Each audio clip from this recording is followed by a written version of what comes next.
5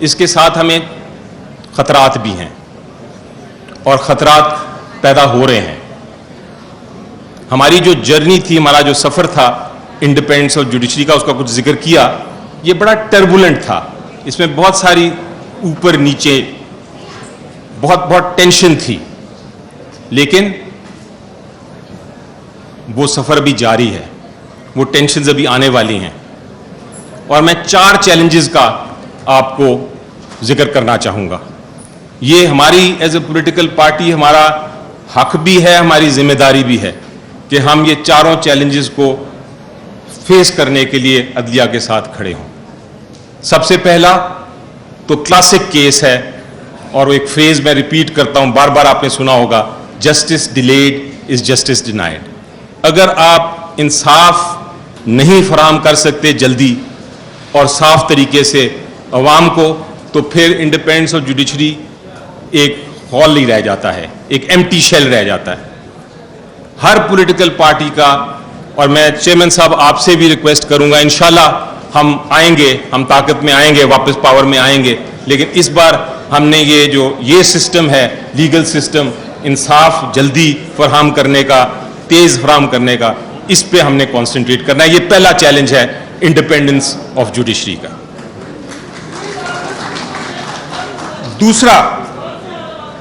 دوسرا جو بات میں کرنا چاہوں گا وہ اس چیلنج کی نشاندہی ہماری ہسٹری کرتی ہے, ہماری تاریخ سے وہ نظر آتی ہے ہمیں.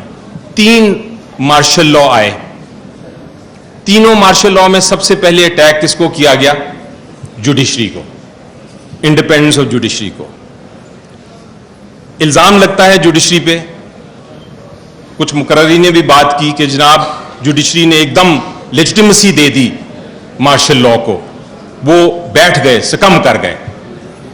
بہت سارے جو جج صاحبان جن سے میری بات ہوئی, جو اس ججمنٹ کے حصے تھے, ان کی کتابیں بھی میں نے پڑھی, انہوں نے ایک اس کا جواب دیا ہے. یہ الزام کچھ حد تک درست ہے, لیکن ان کا جواب سننا بھی ضروری ہے. انہوں نے یہ کہا ہے کہ جناب ہم لوگ تو 8 یا 10 یا 12 جج ہوتے ہیں, پولیٹیکل پارٹیز کہاں جاتی ہیں جب ایسا وقت آتا ہے؟ سول سوسائٹی کہاں جاتی ہے؟ میڈیا کہاں جاتا ہے؟ جو سول سوسائٹی جو لائرز ہیں, جو پارٹ آف سول سوسائٹی, وہ کہاں جاتے ہیں جب ہم ججمنٹ دے رہے ہوتے ہیں؟ اگر وہ ہمارے ساتھ کھڑے ہوں, اگر پورا ملک ایک ہی آواز کے ساتھ کھڑا ہوتا تو ہم بھی یہ ججمنٹ نہ دیتے. وہ اگزامپل لے لیں آپ, ایوب خان صاحب کا مارشل لا آیا پہلے, اس کا ایک کمیونیکیشن بھیجی جو اب آ گئی ہے منظر عام پہ. اس وقت کے امبیسڈر جو کراچی میں ہوتے تھے یو ایس کے, انہوں نے کہا not a dog barked, not a dog barked. اس کے بعد ضیاء الحق صاحب کا مارشل لا آیا, مٹھائیاں بانٹی گئیں. پولیٹیکل پارٹیز کے لوگ, پولیٹیشنز نے بلکہ ضیاء الحق صاحب کو جوائن کر لیا, کابینہ کا حصہ بن گئے. Not a dog barked again. Musharraf صاحب آئے, اگین وہی ہوا. So we need to realise one thing, اور وہ یہ ہے کہ دوسرا جو میجر کرائسس ہے جوڈیشری کے لیے, وہ یہ ہے کہ سول سوسائٹی, پولیٹیکل پارٹی, لوگ, you the lawyers, we all have to stand together next time اس کی ضرورت خدا نخواستہ پڑی. اور مجھے جو مجھے خوشی ہے سر, جس کی میں بات آپ سے بھی کی اور میں بھی اوپنلی بھی کرتا ہوں, وہ یہ ہے کہ آپ نے آواز اٹھا لی ہے. آپ نے ایک آواز اٹھائی ہے جو پوری قوم میں اس کی ایک لہر پھیلی ہے کہ ہم رول آف لا کے لیے کھڑے ہوں گے. یہ ضروری ہے, یہ آواز, آپ کی ایک آواز پہ چونکہ دیکھتے ہیں ہم کہ پبلک باہر آ جاتی ہے, یہ چیز اسٹرینتھن کرے گی انڈیپینڈنس آف جوڈیشری پہ اگر خدا نخواستہ اٹیک ہوتا ہے. یہ دوسرا خطرہ. تیسرا خطرہ سر عجیب و غریب ہے. تیسرا خطرہ بہت ہی عجیب و غریب اس لیے ہے کیونکہ وہ خطرہ فرام ود ان ہے. اس کو بھی ہم نے ٹیکل کرنا ہے. اس کی سلوشن بھی میں بتاؤں گا, لیکن پہلے اس خطرے کی طرف پوائنٹ آؤٹ کروں. ہر دنیا میں عدالت جو ہے اس کی انڈیپینڈنس کے لیے جوڈیشل ریویو کی پاور دی ہوتی ہے. جوڈیشل ریویو کی پاور سمپلی یہ ہے کہ جب آپ کی کوئی فنڈامنٹل رائٹ کا ایشو ہو, کوئی بنیادی حقوق کا ایشو ہو, تو آپ فنڈامنٹل رائٹ کو انفورس کرنے کے لیے عدالت میں جائیں اور وہ اس کو انفورس کریں. شروع میں جب عدالتیں اتنی طاقتور نہیں تھیں, اتنی آزاد نہیں تھیں, تو انہوں نے خود ہی ایک کانسیپٹ دیا, اور وہ کانسیپٹ تھا جوڈیشل ریسٹرینٹ کا, کہ ہم احتیاط کریں گے, ہم پولیٹیکل ایشوز میں نہیں جائیں گے, ہم سوشل ایشوز پہ نہیں جائیں گے, ہم جو رول گورنمنٹ کا ہے, مثلا اگر گورنمنٹ نے کسی کو اپوائنٹ کرنا ہے ہم اس کے ساتھ انٹرفیئر نہیں کریں گے, ہم کسی قسم کی پارلیمنٹ کی جو ڈومین ہے اس میں نہیں آئیں گے. وہ احتیاط سے چلتے تھے. لیکن پھر پوری دنیا میں دو چیزیں ہونا شروع ہوئیں ساتھ ہی. ایک یہ ہوا کہ جو میڈیا تھا وہ بھی آزاد ہونا شروع ہو گیا, اور دوسرا جو پارلیمنٹ تھا یا گورنمنٹ تھی انہوں نے گورننس بند کر دی. انہوں نے لوگوں کو جو چیزیں دینی تھیں, جو ان کا کام تھا وہ کرنا بند کر دیا. بہت بڑا گیپ آ گیا, لوگوں کی امیدیں شیٹر ہونا شروع ہو گئیں جمہوریت سے. میڈیا نے سوشل ایشوز ریز کیے, جب میڈیا نے سوشل ایشوز ریز کیے تو عدالتوں نے ان کو پکڑا, اور عدالت کے ججز جو ہیں وہ پاپولر ہونا شروع ہو گئے, وہ فیمس ہونا شروع ہو گئے. دنیا بھر میں فینومینا ہوا. جب وہ فیمس ہونا شروع ہو گئے تو انہوں نے سوچا کہ ہم کیوں نہ ایگزیکٹو اور جو پارلیمنٹ کا ڈومین ہے اس میں آنا شروع ہو جائیں. یہ چیز ہم بھی جب حکومت میں تھے ہم نے بھی فیس کیا, ہمارے سے پہلے بھی حکومتوں نے فیس کیا, یہ پوری دنیا میں فیس کیا. پاکستان نے بھی فیس کیا. پاکستان کا لینڈ مارک ٹائم کیا تھا جب ہم سوچتے ہیں, ہمارے جورسٹ بات کرتے ہیں کہ ہم نے کب انڈیپینڈنس, ٹرو انڈیپینڈنس کی کلاسک سینس میں, ہم نے تب کی جب مشرف صاحب نے چیف جسٹس کو ہٹایا, بلیک کوٹس کی ریولوشن آئی, اور بلیک کوٹس نے مشرف صاحب کی آرڈر کو سیٹ اسائڈ کرتے ہوئے چیف جسٹس کو ریسٹور کر دیا. ہمارا خیال تھا اس وقت ہمیں ٹرو انڈیپینڈنس مل گئی, لیکن اس کے ساتھ یہ دونوں چیزیں کوئنسائڈ کر گئیں. عدالتیں شوگر کے پرائسز کو بھی بات کرنا شروع ہو گئیں, ڈیمز بھی بننا شروع ہو گئے, عدالتوں نے بہت سارے اختیارات لینا شروع کر دیے. لوگوں کی امیدیں جو تھیں وہ عدالت کی طرف دیکھنا شروع ہو گئی, جمہوریت پیچھے جانا شروع ہو گئی. یہ چیز جو ہے یہ بھی انڈیپینڈنس اور جوڈیشری کو اٹیک کرتی ہے. بہت ضروری ہے, بہت اہم ہے کہ ہم یہ جو تیسرا چیلنج ہے اس کو بھی ہم میٹ کریں. مین چیز یہ ہے کہ سب سے اوپر ہے لا, قانون کی پاسداری عدالت کا بھی کام ہے, ہمارا بھی کام ہے, چاہے وہ سپیریئر جوڈیشری ہو چاہے ایک میجسٹریٹ ہو. جو قانون ہے اگر وہ لاگو ہوتا ہے, اس پہ امپلیمنٹیشن ہوتی ہے, تو پھر ہی ہماری ٹرولی انڈیپینڈنس ملے گی. اس کے لیے بھی آپ نے بڑی اچھی آواز اٹھائی, جس کا ایف آئی آر بھی ہو گیا. آپ نے آواز ٹھیک اٹھائی, آپ نے کہا کہ جوڈیشری جو ہے چاہے وہ جونیئر جج ہو چاہے وہ سینئر جج ہو, وہ رول آف لا کے تابع ہے, ان کو قانون ہی نافذ کرنا ہے, چاہے میرے خلاف ہو چاہے میرے حق میں ہو. تو یہ تیسرا اہم پوائنٹ ہے. اب چوتھا جو میں پوائنٹ اور آخری پوائنٹ میں بتانا چاہ رہا ہوں وہ بھی ایک یونیک اٹیک ہو رہا ہے جوڈیشری کی انڈیپینڈنس پہ.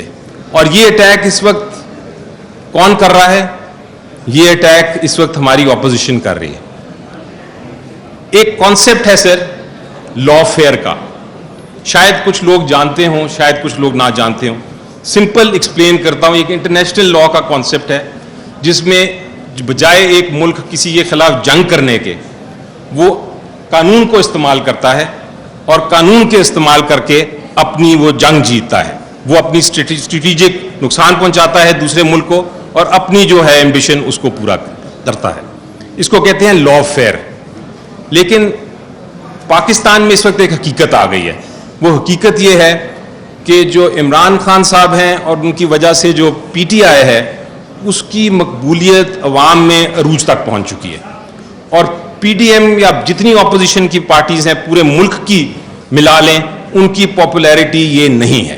یہ حقیقت ہے, اس کو کوئی ڈینائی نہیں کر سکتا. جب یہ حقیقت دیکھی اور ہماری پولیٹیکل اوپوننٹس نے یہ دیکھا کہ جناب ہم ان کے ساتھ سیاسی مقابلہ تو کر نہیں سکتے, ہم سیاست کے میدان میں تو ہار ہمیں نظر آ رہی ہے, تو پھر انہوں نے لا فیئر کو استعمال کرنے کی کوشش کی ہے. اور لا فیئر کس طرح استعمال کر رہے ہیں اس کے 3 ایگزامپل میں آپ کو دے دیتا ہوں. ایک ایگزامپل اس کا کل کی جو ایف آئی آر تھی, ایک بے بنیاد بوگس ایف آئی آر. دوسرا ایگزامپل میں آپ کو دے دیتا ہوں, جو فورن فنڈنگ کیس کہتے ہیں, جو پروہیبٹڈ فنڈنگ کیس ہے, پھر ٹوٹلی انلیگل کیس. تیسرا کیس انہوں نے شروع کیا ہے, وہ کیا ہے الیکشن کمیشن آف پاکستان کے پاس ریفرنس فائل کر دی ہے, جو کہ ویسی غیر قانونی ریفرنس ہے توشہ خانہ کے بارے میں. یہ ان کو چونکہ کچھ مل نہیں رہا, انہوں نے لا فیئر کی استعمال, یعنی عدالتوں کی ٹول استعمال کرنے کی کوشش کی ہے کہ کسی طرح پی ٹی آئی کو, عمران خان صاحب کو نقصان پہنچائے.